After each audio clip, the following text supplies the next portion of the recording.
Dr. Marcus Thompson had always believed that the walls of a hospital should never echo with prejudice, only with the sound of healing. On that cool September morning in 2025, as golden sunlight filtered through the stained glass windows of Grace Community Church, where he'd just finished his Sunday prayer, he had no idea that his faith would be tested in ways his mother had once endured. Marcus drove his late mother's vintage Buick through the tree-lined streets of Oak Ridge, a mid-sized city in North Carolina where sweet tea flowed as freely as conversation and where church bells marked the rhythm of community life. He passed the local Waffle House, where he'd celebrated countless milestones with Helen, his mother, over pecan waffles and strong coffee. Those memories felt particularly vivid today as he headed towards St. Catherine's Regional Hospital, the institution he'd quietly purchased 3 months earlier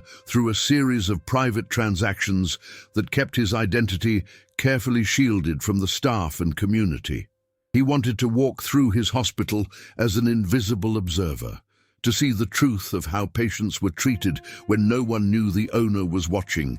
Helen Thompson had been a nurse for 37 years. A woman whose hands had delivered hundreds of babies, closed the eyes of the dying with tenderness, and never once wavered in her commitment to serve every soul who came through the hospital doors. She had faced discrimination that would have broken lesser spirits, but Helen carried her Bible in her nursing bag alongside her stethoscope, and she often told young Marcus that forgiveness wasn't weakness, but the highest form of strength. She had worked at the old county hospital, where white doctors sometimes refused her assistance, where patients requested different nurses because of the color of her skin, where she was passed over for promotions despite being the most skilled nurse on the floor. Yet Helen never became bitter, never allowed hatred to take root in her heart, and she raised her son with the understanding that excellence and dignity were the best responses to ignorance.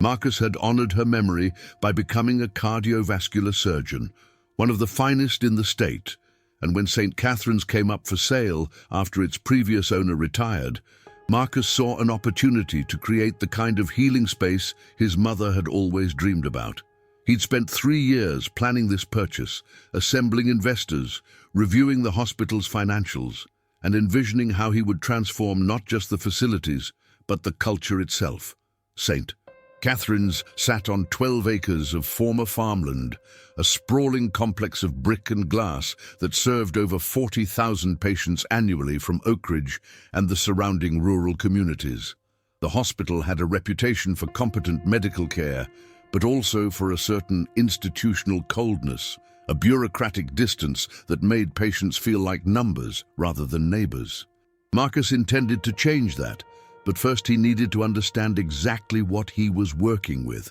which is why he'd chosen to arrive this Monday morning dressed in jeans, a navy hoodie, and worn sneakers, carrying nothing but a coffee cup from the Quick Trip gas station down the road. He looked like any other visitor, or perhaps a maintenance worker, and that was precisely the point. The emergency department waiting room hummed with the particular tension that exists in spaces where pain and hope collide. Fluorescent lights cast their sterile glow over rows of connected chairs where people sat clutching their worries, their insurance cards, their faith that someone would help them. A young mother rocked a feverish toddler while trying to manage 2 other children who colored on donated activity sheets. An elderly white man in overalls held an ice pack to his swollen hand, probably injured during morning farm work. 2 teenagers with matching high school Letterman jackets supported a third whose ankle had swelled to alarming proportions, likely a football injury from weekend practice. Marcus noticed all of this as he entered, his trained eye automatically assessing, categorizing, prioritizing the way 20 years of medical practice had taught him. He was about to head toward the administration wing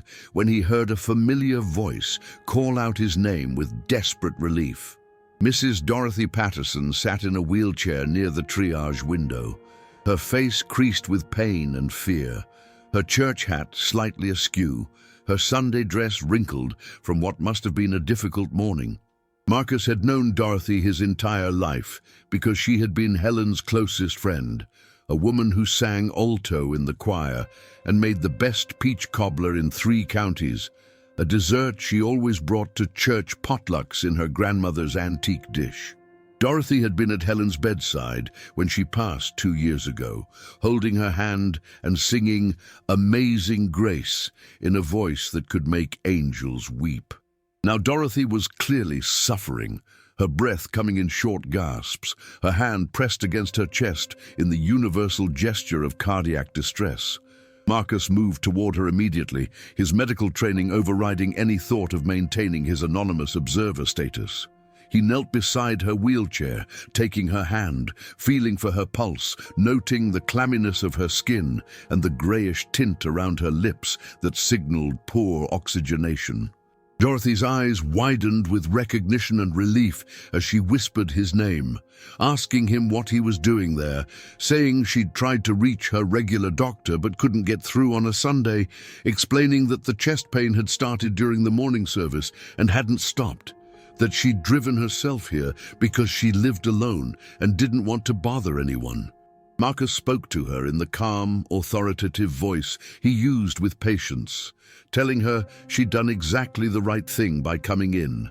that he was there and would make sure she received immediate care, that everything was going to be all right. He stood to call for immediate assistance, to alert the triage nurse that they had a probable cardiac event requiring urgent attention, but before he could take 2 steps toward the desk, a sharp voice cut through the ambient noise of the waiting room like a blade. Rachel Whitmore had been a nurse at St. Catherine's for 15 years, long enough to develop the kind of professional efficiency that sometimes hardened into something less compassionate. She was 43 years old, married to a construction foreman named Dale, mother to 2 teenage boys who played baseball and dreamed of college scholarships. Rachel attended Oak Ridge Baptist Church most Sundays when her shifts allowed. She volunteered at the annual Christmas toy drive, and she considered herself a good person who worked hard and treated people fairly. She had grown up in a small town 30 miles south of Oak Ridge,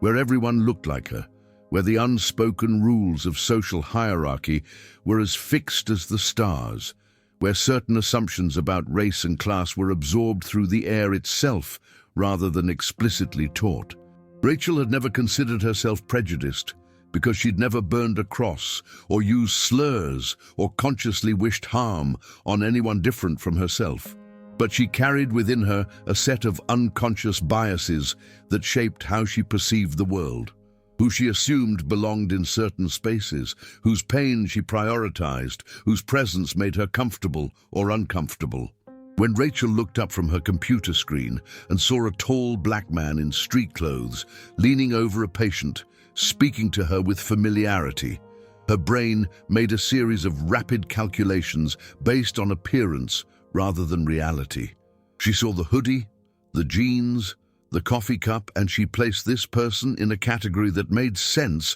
to her limited worldview, a category that did not include doctor or owner or someone with any legitimate reason to be in the treatment area.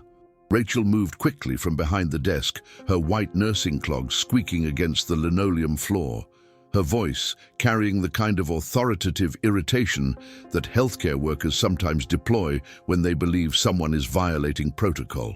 She told Marcus he needed to step back from the patient, that he couldn't just approach people in the waiting room, that if he was visiting someone he needed to wait outside until that person was called back for treatment. Marcus turned to face her, his expression measured and calm despite the flash of recognition that crossed his features, the understanding that he was experiencing something his mother had described countless times, the moment when someone judges you entirely by your appearance and finds you lacking. He spoke respectfully, explaining that Mrs. Patterson was experiencing cardiac symptoms and needed immediate attention, that he was a physician and could see she required urgent care. Rachel's response came too quickly, shaped by assumptions she didn't even know she was making, fueled by the kind of certainty that comes from never having to question your own perspective. She informed him that she would determine which patients needed urgent care, that she didn't know who he thought he was,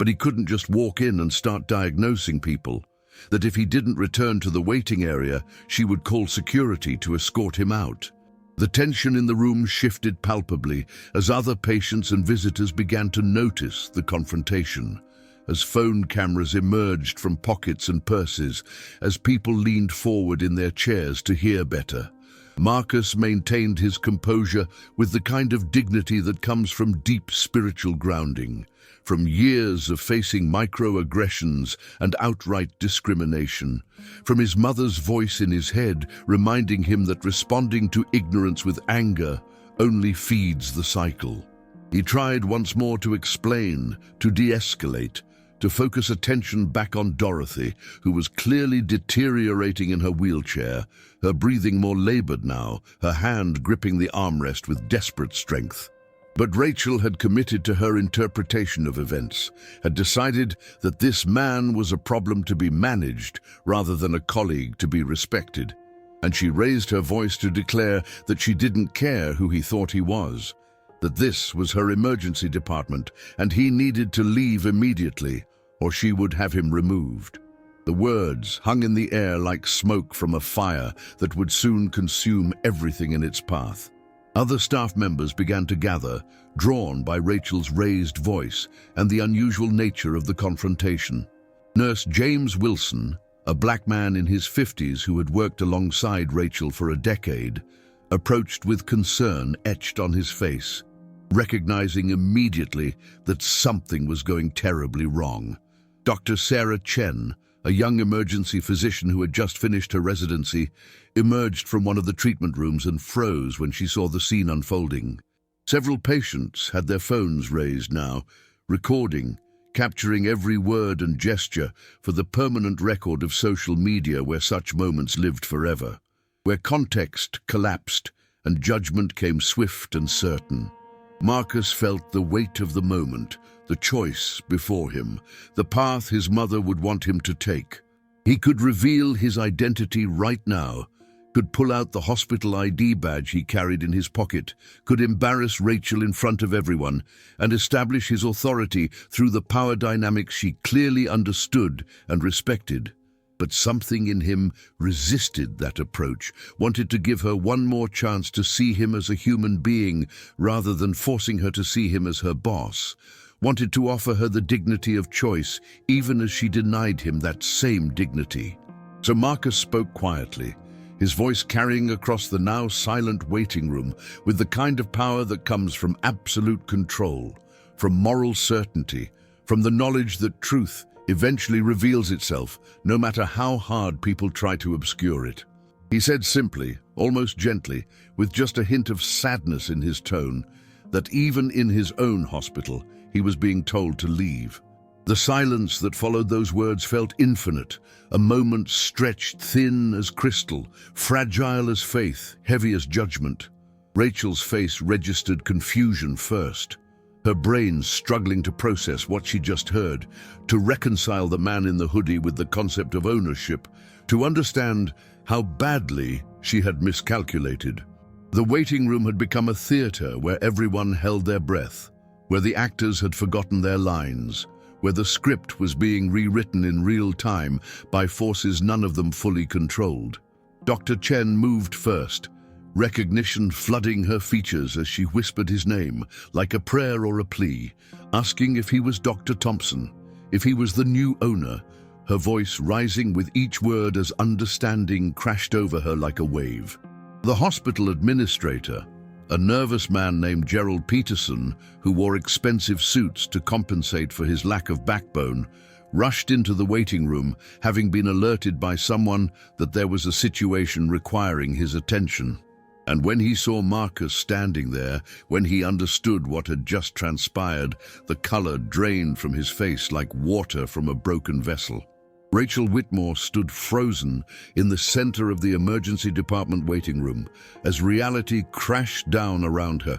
like the walls of Jericho, as absolute and devastating as any biblical judgment she'd ever heard preached from the pulpit at Oak Ridge Baptist Church. The man she had just humiliated, the person she had threatened to have removed by security, the human being she had dismissed based solely on his appearance, was Dr.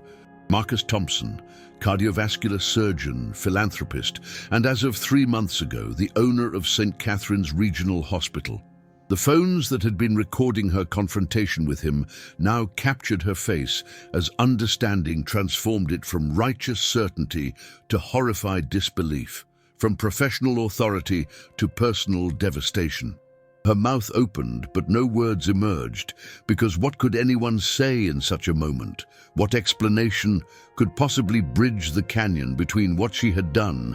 and what she should have done, between who she thought she was and who her actions had revealed her to be? Doctor. Sarah Chen moved quickly to Dorothy Patterson's side, immediately assessing the elderly woman's condition with the kind of focused competence that good emergency medicine requires, calling for a gurney and cardiac monitoring equipment, issuing orders that sent other nurses scrambling to respond. Marcus stepped back to allow the medical team to work, his primary concern shifting from his own humiliation to ensuring that Dorothy received the urgent care she needed.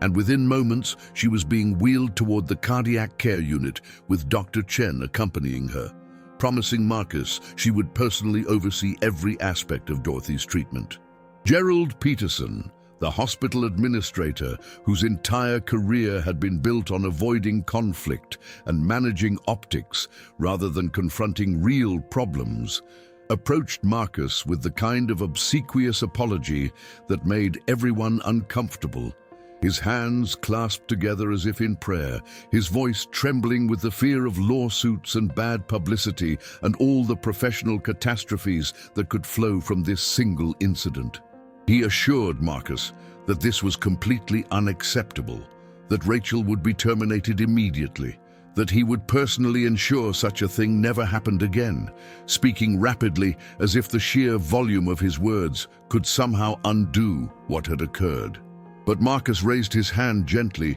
to stop the administrator's verbal flood, his voice quiet, but carrying an authority that made everyone in the vicinity fall silent. He said he would handle this matter personally, that Rachel should meet him in his office in exactly 1 hour, that in the meantime she should take whatever time she needed to compose herself. Then Marcus turned and walked toward the cardiac unit to check on Dorothy, leaving behind a waiting room full of witnesses who would spend the rest of their lives telling this story, who would share those video recordings across every social media platform until the incident became viral, until it belonged not just to the people who witnessed it, but to millions who would watch it unfold on their screens and render their own judgments from the safety of distance. Rachel stood trembling as her colleagues gathered around her with expressions ranging from sympathy to barely concealed satisfaction,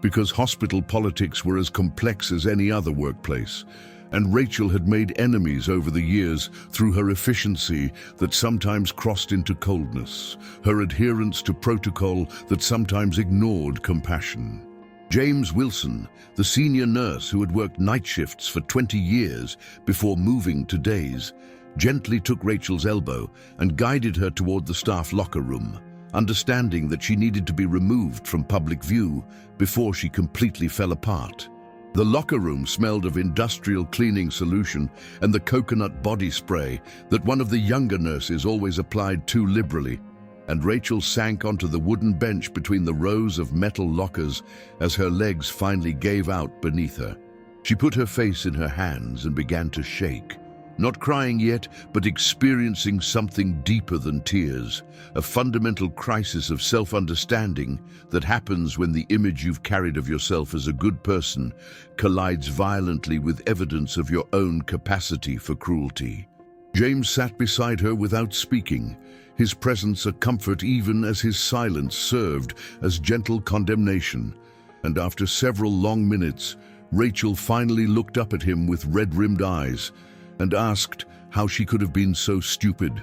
how she could have made such a terrible mistake. James regarded her with the kind of patient sadness that comes from having witnessed human failure countless times, from understanding that prejudice lives in good people who would never think of themselves as prejudiced, from his own journey of unlearning the toxic lessons absorbed during a childhood in rural Mississippi, where the social order was enforced through violence and fear. He told Rachel that she needed to understand this wasn't just a mistake, wasn't simply an error in judgment, like misreading a chart or administering the wrong dosage, but rather a revelation of beliefs she carried so deep inside herself that she didn't even recognize them as beliefs rather than truths. He explained that when she looked at Dr. Thompson in his casual clothes, her brain had made instantaneous calculations based on race and appearance, had placed him in a category that didn't include authority or expertise or ownership,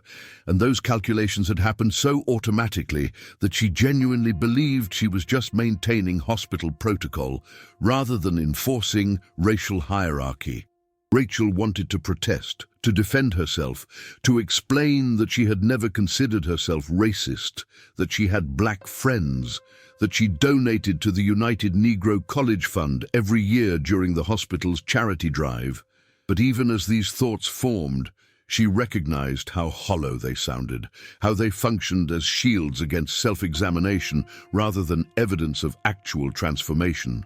James continued speaking in his measured way, telling her about his own grandmother, who had worked as a domestic servant for white families in Jackson, who had raised their children with more tenderness than she could show her own, because exhaustion left nothing for home, who had endured casual cruelty delivered with sweet tea and Sunday school smiles. He described watching his mother swallow her dignity every day, seeing his father pulled over by police for no reason except existing in the wrong neighborhood, learning to make himself smaller and quieter and less threatening just to survive. Then he told Rachel about the moment in his 30s, when he had caught himself making assumptions about a young black man in baggy clothes who turned out to be a medical student, and how that moment had forced him to confront the internalized racism he had absorbed, even as a black man, the way oppression teaches its victims to oppress themselves and each other. He said that transformation required more than good intentions, demanded the courage to look honestly at the ugliest parts of yourself, necessitated a willingness to sit in the discomfort of recognizing how you've harmed others, even when you meant well or didn't mean anything at all. Rachel listened as tears finally began to stream down her face, not the performative crying of someone seeking sympathy, but the deep grieving that comes from loss of innocence, from understanding that you can never return to the simpler version of yourself who didn't know what you now knew. She thought about her husband Dale, who complained about affirmative action over dinner, who changed the channel when news stories featured Black Lives Matter protests, who had taught their sons that if you just work hard and follow the rules, you'll succeed, implying that anyone who didn't succeed must not have worked hard or followed rules. She remembered her own parents who had warned her about certain neighborhoods, who had moved to the suburbs when the city schools began to integrate, who had never said explicitly racist things, but whose actions spoke volumes about who they considered fully human and who they considered threatening. Rachel realized with sick certainty that she had absorbed their worldview like drinking water, had never questioned the assumptions that shaped how she moved through the world, had benefited from systems designed to advantage people who looked like her, while never acknowledging that advantage as anything other than merit. The hour that Marcus had given her felt simultaneously too long and far too short, time stretching and contracting like the strange physics of trauma, and Rachel spent it alternating between panic about losing her job and deeper questions about whether she deserved to keep it, whether staying would be an opportunity for growth or just another example of white people facing no real consequences for their actions. She checked her phone and saw that the video was already circulating on Facebook and Twitter, that the Oak Ridge Community Forum page was exploding with commentary, that people were tagging St. Catherine's Hospital demanding her termination, that others were defending her with arguments that made her skin crawl because she recognized the coded language of racism dressed up as concern for protocol and safety. One comment from someone named Susan Martinez cut through all the noise with simple, devastating clarity, asking why Rachel had felt entitled to treat another human being with such contempt, noting that this incident revealed the everyday indignities that people of color faced in healthcare settings across America, pointing out that implicit bias killed people when it delayed treatment or dismissed symptoms, or made patients feel unwelcome in spaces that should offer healing to everyone. Rachel thought about Dorothy Patterson clutching her chest in obvious cardiac distress, about how Rachel's confrontation with Dr. Thompson had delayed care for a woman whose life hung in the balance, about how her prejudice had literally endangered someone, and the weight of that realization made it hard to breathe. When the hour finally elapsed, Rachel walked through the hospital corridors toward the administrative wing, with legs that felt made of lead, passing colleagues who averted their eyes or stared with undisguised curiosity, moving through a building that had been her professional home for 15 years, but now felt alien and hostile. She had never been to the owner's suite on the 5th floor, a space that had been renovated during the transition but remained largely mysterious to regular staff. And when she stepped off the elevator, she found herself in a reception area decorated with local artwork depicting scenes from North Carolina's Piedmont region, photographs of the Blue Ridge Mountains and tobacco barns, and small-town main streets that captured something essential about the place they all called home. The receptionist, a kind-faced older woman named Margaret, told Rachel that Dr. Thompson was expecting her and gestured toward the heavy oak door of his private office. Rachel knocked softly and heard his voice invite her to enter, and she stepped into a spacious room lined with bookshelves holding medical texts and novels and what appeared to be an extensive collection of works on civil rights history and Christian theology. Marcus sat not behind his imposing desk, but in one of 2 comfortable chairs arranged near the window overlooking the hospital's healing garden, where patients in wheelchairs and families seeking respite could find momentary peace among the azaleas and dogwoods that bloomed in spring. He gestured for Rachel to take the other chair, this simple act of positioning them as equals rather than superior and subordinate somehow making everything worse because it demonstrated a grace she didn't deserve. Marcus looked at her with eyes that held something she couldn't quite name. Not anger exactly, but not forgiveness either. Perhaps a profound sadness mixed with determination, the expression of someone who had seen this scenario play out too many times and was tired of the repetition, but not yet willing to surrender to cynicism. He began speaking in a voice that reminded Rachel of the guest preachers who sometimes visited Oak Ridge Baptist, the ones who could make you examine your soul without ever raising their voice, who understood that conviction came not from condemnation,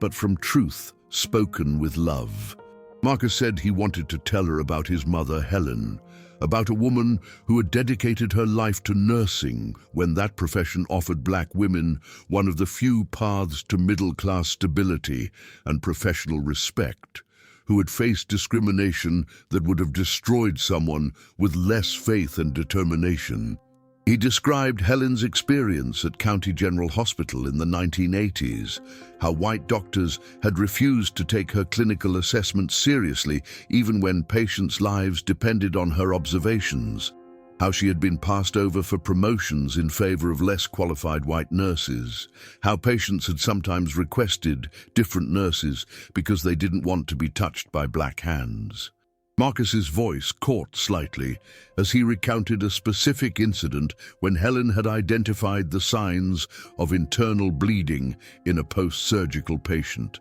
had alerted the attending physician who dismissed her concerns as overreaction, had watched helplessly as that patient's condition deteriorated for 3 hours before the doctor finally ordered the tests that confirmed Helen's diagnosis, by which time the patient required emergency surgery that could have been avoided if her expertise had been respected from the beginning. Rachel listened to Marcus describe his mother's experiences with a growing sense of horror that was also recognition. Understanding that Helen Thompson had faced the same dismissive judgment Rachel had just displayed, that the continuum of prejudice stretched across decades, connecting past injuries to present wounds. Marcus explained how Helen had chosen to respond to discrimination not with bitterness, but with excellence, how she had continued to provide exceptional care to every patient, regardless of how they or their families treated her,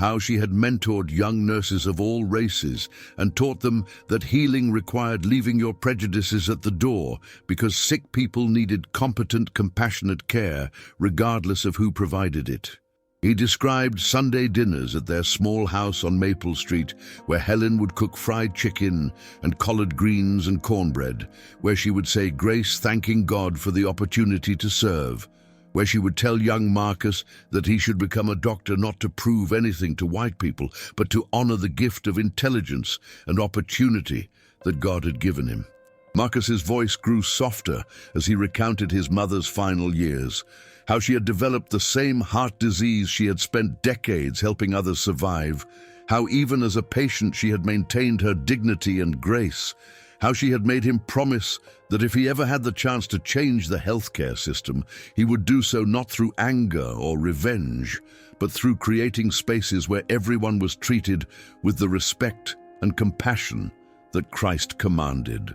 Rachel's tears flowed freely now as she recognized the profound mercy being extended to her in this moment, understanding that Marcus could have fired her immediately, could have made an example of her to demonstrate his authority and send a message about zero tolerance for discrimination, but instead he was offering her something far more challenging and transformative. He was offering her education, the chance to understand how she had arrived at this moment, the opportunity to become someone different than who she had been.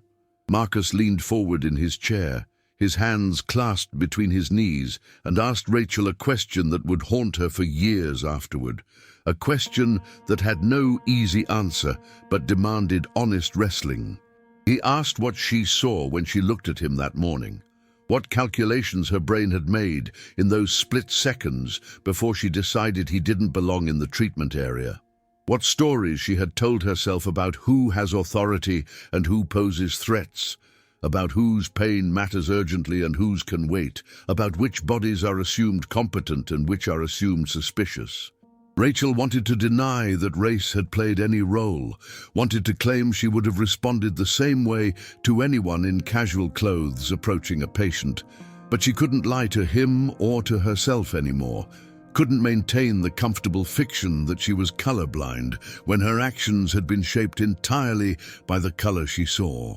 She admitted in a voice barely above a whisper that when she saw him in his hoodie and jeans, she had assumed he was a visitor or perhaps someone who worked in maintenance or food service, that it had never occurred to her he could be a physician, much less the hospital owner, that her brain had categorized him based on appearance and filled in a narrative that fit her preconceptions rather than reality. She confessed that she had felt a flutter of what she now recognized as fear when she saw him leaning close to Dorothy, that some part of her had registered threat where there was only compassion, that she had responded with an authority she wouldn't have claimed if he had been white. Marcus nodded slowly, as if her words confirmed something he already knew, some pattern he had witnessed countless times in his career and his life, and he told her that implicit bias operated below the level of conscious thought, that people could genuinely believe they weren't prejudiced while still carrying associations between race and criminality, between blackness and danger, between authority and whiteness that shaped their perceptions and actions in ways they didn't recognize. He explained that St. Catherine's had compiled data over the past 2 years, showing significant disparities in how quickly patients of color were triaged compared to white patients with similar symptoms, how pain medications were prescribed less frequently to black patients, how complaints from families of color were dismissed more readily than those from white families, evidence of systemic bias that went far beyond any individual nurse's intentions. Rachel felt the full weight of complicity settling on her shoulders, As she understood, she was part of a larger pattern, that her actions this morning were not an aberration, but an example of how racism functioned through thousands of small moments and decisions that accumulated into profound inequity. Marcus pulled a worn photograph from his desk drawer and handed it to Rachel. An image of Helen Thompson in her nursing uniform from the 1980s, standing outside County General Hospital with a smile that somehow conveyed both joy and weariness, strength and vulnerability. He told Rachel to keep the photograph, to look at it whenever she felt tempted to judge someone by appearance, to remember that Helen had been dismissed and disrespected by people who looked like Rachel, people who attended church and considered themselves good Christians, people who would have been horrified to be called racist, but whose actions perpetuated racial hierarchy nonetheless. Then Marcus made Rachel an offer that she knew would define the rest of her career and possibly her life, presenting her with a choice that carried weight precisely because it was genuine rather than performative. He said she could resign immediately with a neutral reference that wouldn't harm her chances of finding work elsewhere, that he would understand if she chose that path and wouldn't hold it against her,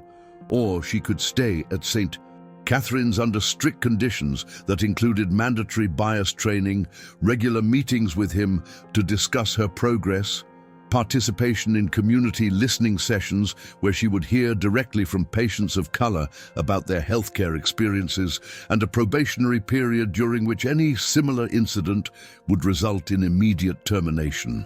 More than that, if she chose to stay, she would need to help him transform the hospital's culture, to speak honestly with other staff members about her own journey of recognizing bias, to become a living example of what it meant to confront your prejudices and do the hard work of change. Rachel understood that staying would be far more difficult than leaving, that resigning would allow her to avoid the ongoing discomfort of accountability and growth. But something in her recognized that this was a moment of grace she didn't deserve and couldn't waste. She told Marcus through her tears that she wanted to stay, that she needed to understand how she had become someone capable of treating another human being with such contempt, that she owed it to him and to his mother's memory and to every patient of color she had ever served to become better than she had been. Marcus stood and extended his hand to shake hers,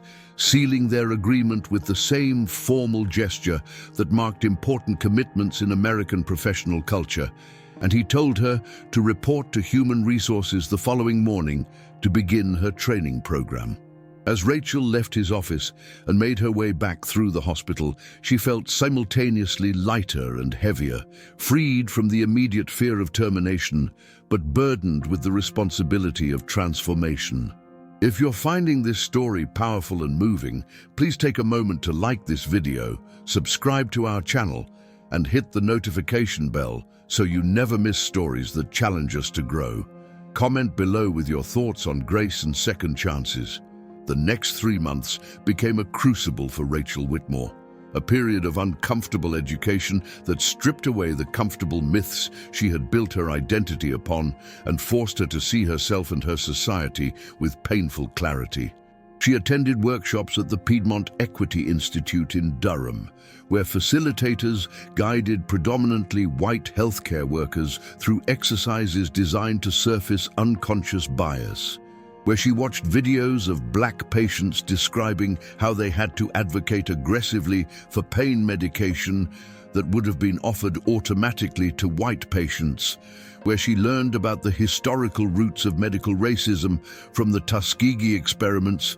to Henrietta Lacks to contemporary disparities in maternal mortality. She read books that had never appeared on any syllabus during her nursing education, works by authors like Ibram X. Kendi and Robin DiAngelo and Harriet Washington that documented how racism functioned not just through individual prejudice, but through institutional structures and policies that appeared neutral but produced profoundly inequitable outcomes. Rachel joined a discussion group at Second Baptist Church on the predominantly Black East Side of Oak Ridge, sitting in a fellowship hall that smelled of fried fish from the Friday night community dinner, listening as congregants shared stories of discrimination in healthcare settings, of emergency rooms where they waited hours while white patients with less urgent conditions were seen immediately, of doctors who attributed their symptoms to obesity or drug-seeking behavior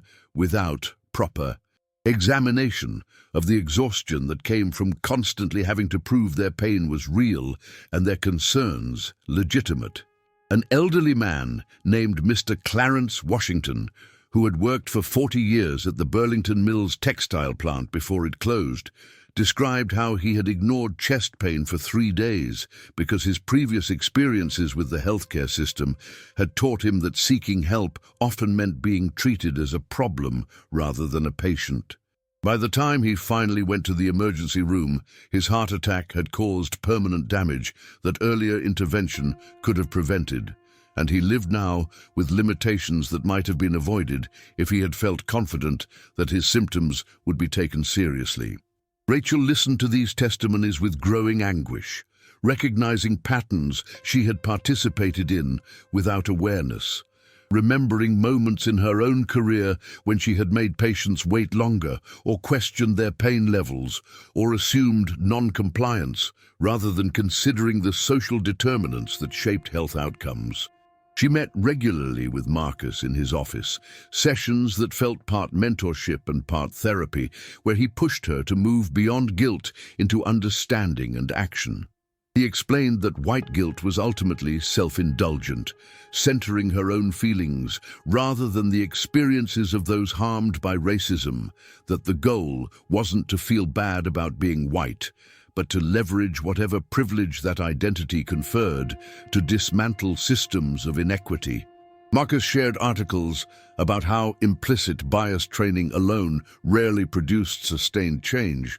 without structural reforms, how St. Catherine's would need to revise triage protocols and implement blind review processes and diversify hiring practices and establish community advisory boards if they wanted to create genuine transformation rather than just improving public relations after a viral incident. Rachel's family life grew strained as she tried to share what she was learning with her husband Dale, whose initial sympathy for her predicament quickly curdled into resentment as she challenged views they had both held without question.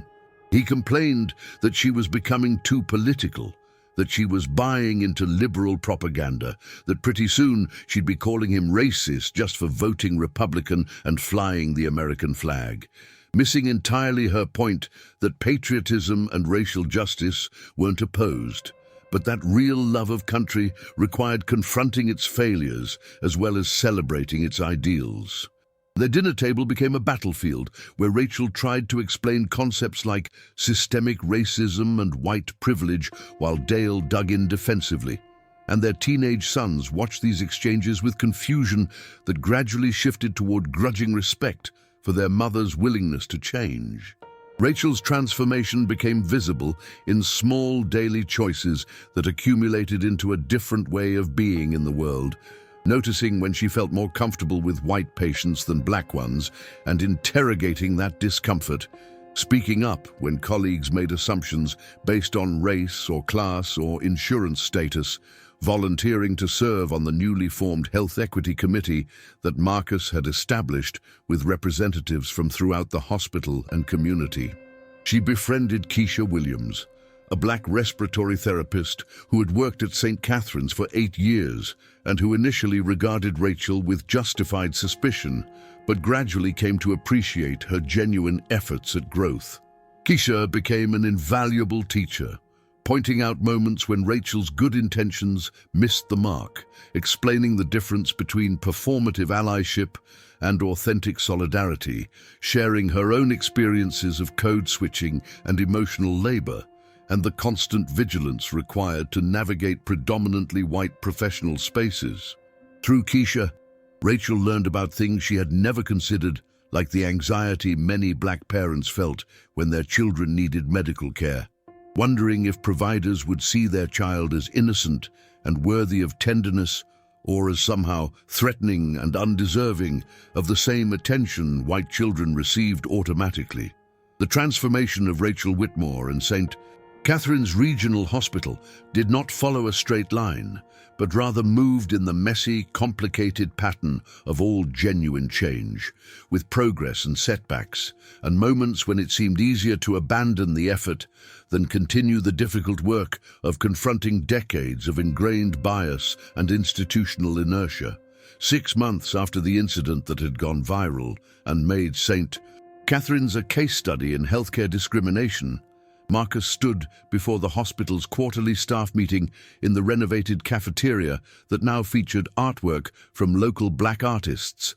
and a menu that included soul food options alongside the standard burgers and salads, reflecting his commitment to making the physical environment more welcoming to the diverse community the hospital served. He presented data showing measurable improvements in patient satisfaction scores among communities of color, reductions in the time between triage and treatment for Black and Hispanic patients, and increased diversity in new hires across all departments from physicians to custodial staff. But Marcus also acknowledged persistent challenges, including staff resistance to mandatory bias training, community skepticism about whether the changes represented genuine commitment or performative damage control, and the ways that implicit bias could resurface in subtle forms, even among people who had completed training and believed they had overcome their prejudices. Rachel sat in the audience listening to Marcus outline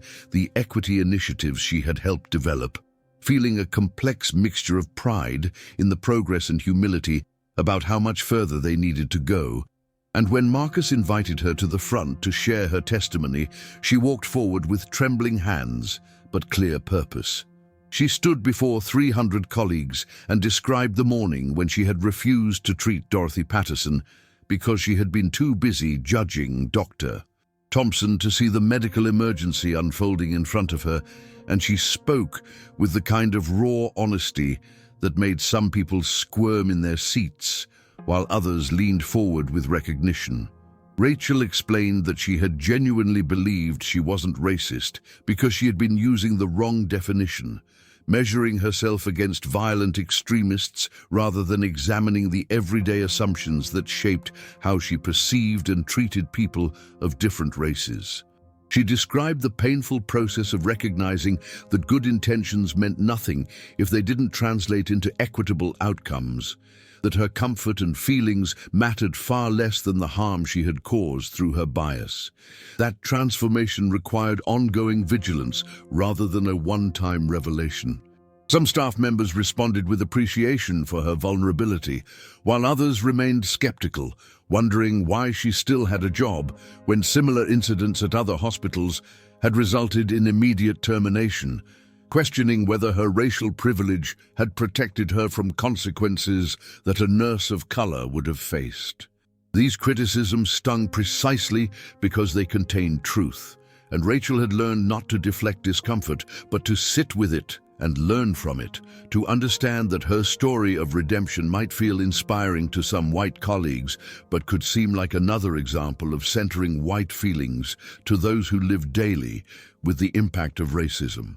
Marcus had anticipated this tension and addressed it directly, explaining that he had offered Rachel a second chance not because of her race, but because he believed in the possibility of transformation, because his mother Helen had taught him that grace was stronger than punishment, and because the goal wasn't to punish individuals, but to change systems. He acknowledged that this approach might seem unfair to those who had never received such grace themselves, that the distribution of mercy had always been unequal in America, but he argued that they could either perpetuate cycles of retribution or attempt to model a different way forward. The hospital's evolution became visible in countless small changes that accumulated into a different culture, like the way the emergency department restructured its triage protocols to remove subjective assessments of whether patients were exaggerating pain and instead relied on standardized scales applied consistently, regardless of race. The pediatric unit implemented policies requiring staff to use the same respectful tone and detailed explanations with all families regardless of their insurance status or primary language.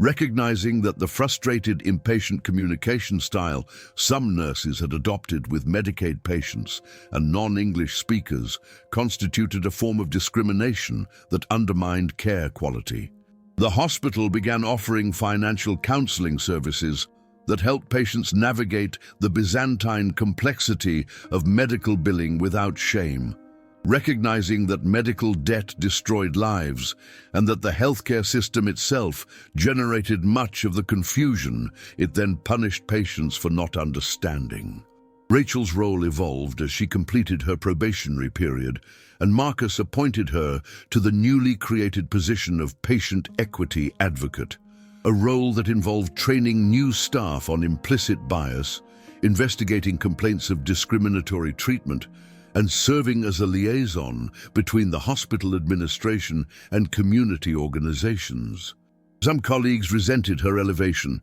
viewing it as undeserved reward for behavior that should have resulted in firing, but others recognized that her journey from perpetrator to advocate gave her unique credibility and insight. Rachel developed training modules that moved beyond abstract discussions of bias to concrete scenarios drawn from real incidents at St. Catherine's, role-playing exercises where staff had to practice interrupting discriminatory behavior, and accountability structures that made equity metrics part of performance evaluations. She learned to accept that some people would never forgive her, that her past actions had permanently damaged her reputation in certain circles, that redemption didn't mean erasure of consequences, but rather living with them while striving to do better. Dorothy Patterson recovered from her cardiac event thanks to the excellent care she received once the initial delay was overcome, and she became an unexpected ally in the hospital's transformation, speaking at community forums about her experience and urging other Black residents of Oak Ridge to give St. Catherine's another chance. Dorothy's testimony carried weight precisely because she had been directly harmed by the discrimination that Marcus was working to address, because she could speak to both the injury and the institutional response in ways that transcended political polarization. She told audiences at Shiloh AME Church and Greater Faith Baptist and Mount Zion Missionary Baptist about how Marcus had honored his mother's legacy by choosing education over retaliation, how Rachel had demonstrated genuine remorse through sustained action rather than empty apologies, how the hospital was attempting something rare and valuable by acknowledging its failures and implementing structural changes rather than just issuing statements and hoping the controversy would fade.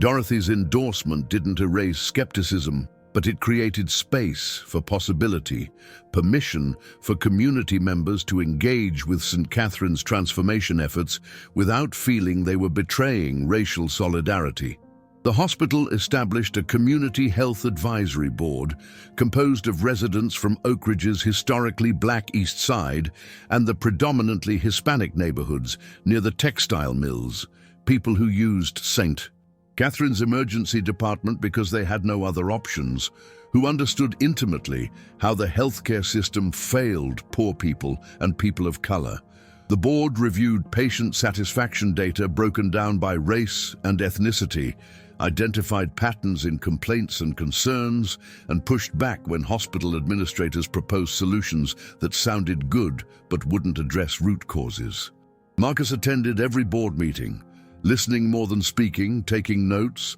asking questions that demonstrated genuine curiosity rather than defensive pushback.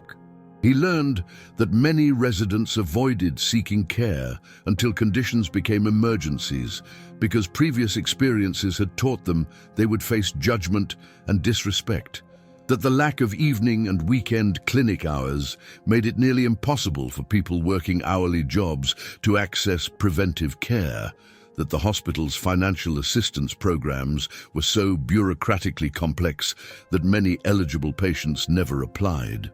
These insights led to concrete changes, including extended clinic hours, simplified financial aid applications available in English and Spanish, and partnership with community health workers who could help patients navigate the system and advocate for themselves when they encountered bias. 1 year after the viral incident, on a crisp October morning, when the dogwoods in the hospital's healing garden blazed with red leaves and the air carried the promise of change, St. Catherine's hosted the first annual Helen Thompson Memorial Lecture on Health Equity, an event that drew healthcare leaders from across North Carolina and beyond. The lecture hall was packed with physicians and nurses and hospital administrators who wanted to understand how Marcus had transformed a public relations disaster into genuine institutional change. And the featured speaker was Dr. Kamara Jones, a prominent epidemiologist and past president of the American Public Health Association, who had spent decades studying how racism functioned as a social determinant of health. Rachel sat in the front row next to Marcus and Dorothy, an unlikely trio brought together by crisis and commitment, and she listened as Dr. Jones described the 3 levels of racism: institutionalized racism reflected in policies and practices that produced inequitable outcomes, personally mediated racism expressed through prejudice and discrimination, and internalized racism where stigmatized groups came to believe and act on negative messages about their own worth. The lecture articulated with scholarly precision what Rachel had learned through painful experience, that addressing healthcare disparities required more than diversity training or cultural competency workshops, demanded transformation of the systems and structures that generated inequity in the first place. After the lecture, Marcus took the stage to present the inaugural Helen Thompson Award for Nursing Excellence to a young black nurse named Destiny Robinson, who had advocated tirelessly for better pain management protocols for patients with sickle cell disease, a condition that disproportionately affected Black Americans and that healthcare providers often treated with suspicion and inadequate medication due to racist assumptions about drug-seeking behavior. Destiny accepted the award with tears streaming down her face, saying that Helen Thompson represented the kind of nurse she aspired to be, someone who provided excellent care despite facing discrimination, who maintained her humanity and compassion in a system designed to dehumanize, who refused to let racism define the limits of her service. The audience rose in standing ovation, and in that moment, Rachel felt the full weight of both her failure and her fortune, understanding that she had been granted an opportunity for redemption that many people never received, that she had an obligation to use her second chance, not just for personal growth, but for institutional transformation. The years that followed brought continued evolution as St. Catherine's became recognized regionally and then nationally as a model for healthcare equity, attracting foundation grants to expand its programs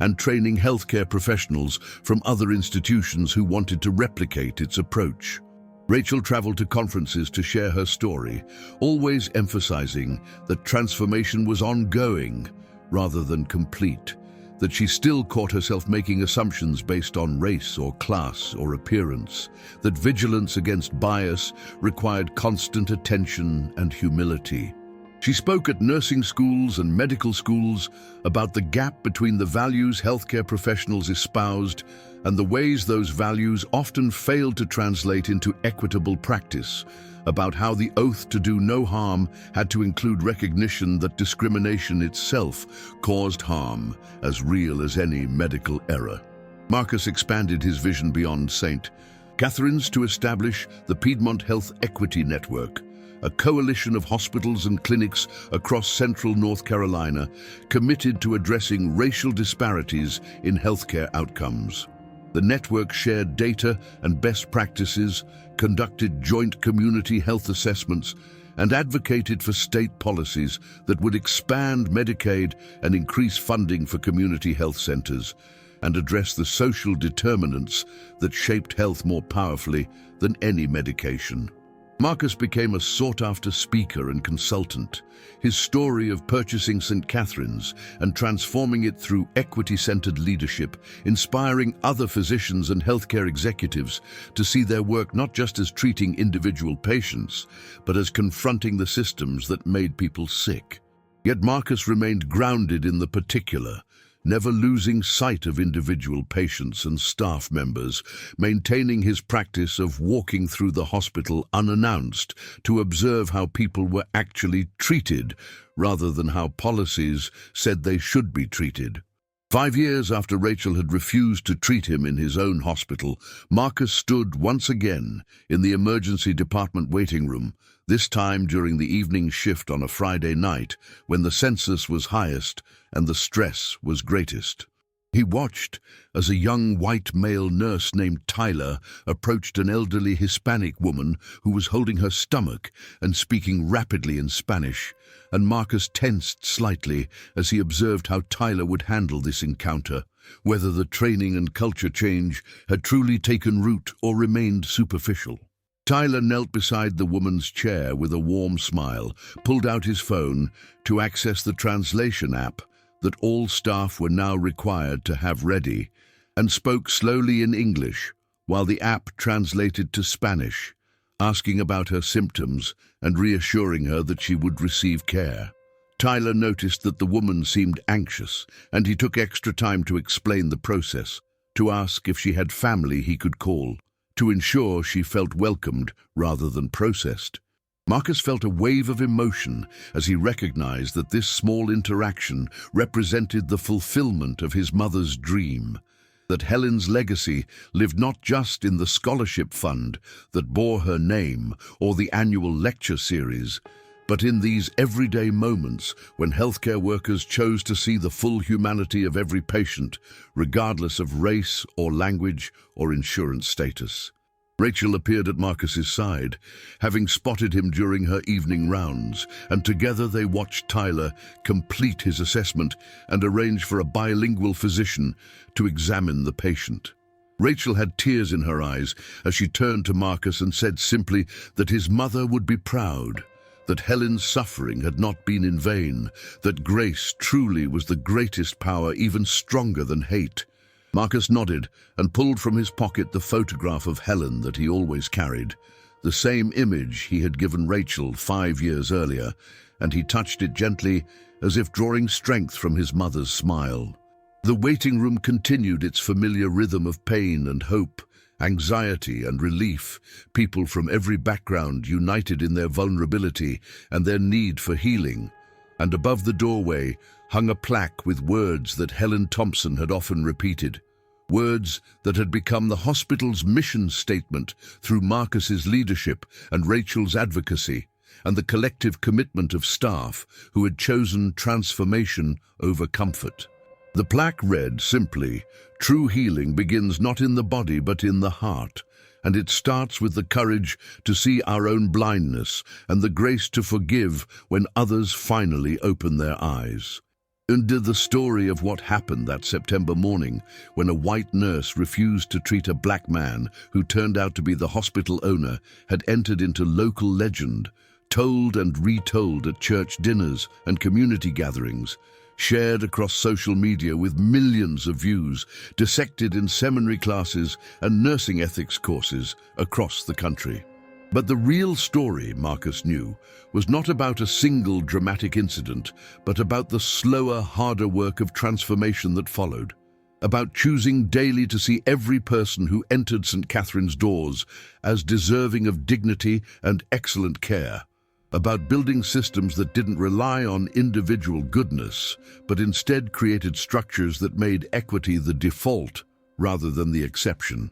As Marcus and Rachel walked together through the hospital, stopping to check on patients and encourage staff, sharing a laugh about how far they had come from that terrible morning, they embodied the possibility that even America's deepest wounds could begin to heal when people chose accountability over defensiveness, when those with power used it to dismantle rather than preserve systems of inequity, when faith in redemption proved stronger than the easy comfort of judgment without mercy.